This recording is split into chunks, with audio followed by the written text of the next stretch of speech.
on in and I'll make you a better putter. Hey, this is Bobby Grace, and I'm in my putter fitting studio in Highlands, North Carolina. And what I'd like to share with you is what I do and how I approach a person who has actually never golfed before, or a very much of a beginner in putter fitting. What I obviously like to do, if I could have somebody that's never played golf, that'd be great.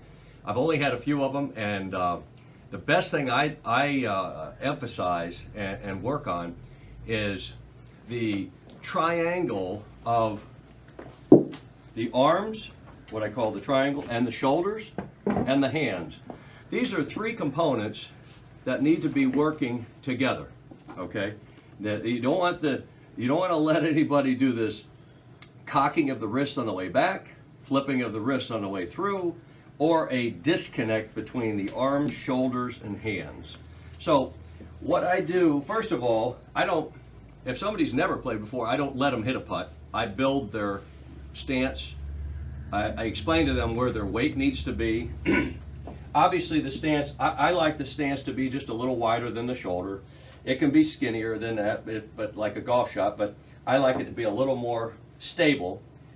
The posture has to be such to where when the golf ball is directly over your eyes, I like their eyes to be just on the inside of that golf ball, just for a little insurance of not getting past the golf ball. Okay, so one of the main things I see, even when people come in that have been playing for a while, is they try to hit it with their hands. They try to hit it with the wrist.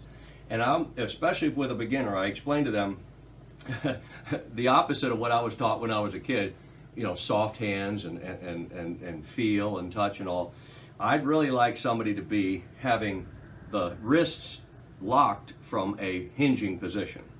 And the first thing I do is I'll put them into a claw, like you see so much on Saturday and Sunday TV on the PGA Tour and on the Senior PGA Tour. You'll see guys with the claw in different ways, but they're taking out of that ability to hinge it. And that's so crucial for directional consistency that you'll see when you try the claw one time. What that does, the claw actually, it creates what I call an awakening of the shoulders. The shoulders actually have to hit the putt, not the hands. The shoulders are a set of bigger muscles that the bigger muscles will hit consistent direction.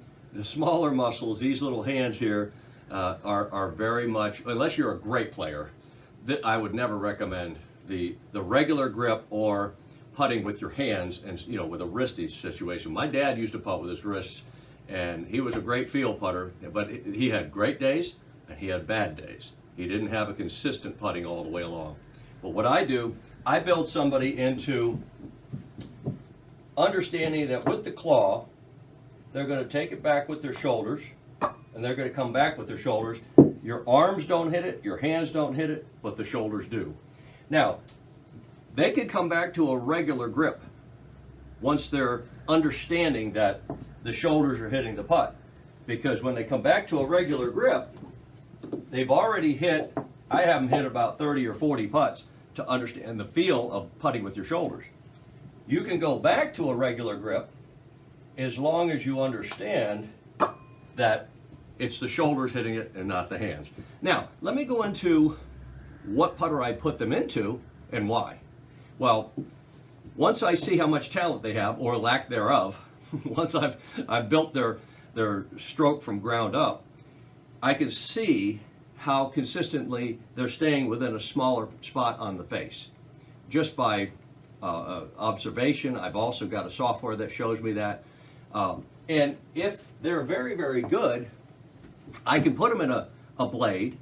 I do want something with a lot of sight lines, something with an added alignment aid, especially with somebody just learning. I always have them line up the ball with a line and line the line up with the line on the putter. That way the hole is taken out of worrying, are you aiming in the right spot, because you've already lined up the ball. So if they're able to keep that sweet spot hit, I'm going to look at a blade. Now obviously my software tells me a little bit more of what they're doing, but if I can build them from ground up, I'll have them putting very much like a tour player, and that's very solid on the way back, good tempo, and keeping their head down, and everything else stays intact. Okay, so that's how I approach somebody who is either very new to the game or have never ever played it before. Thank you.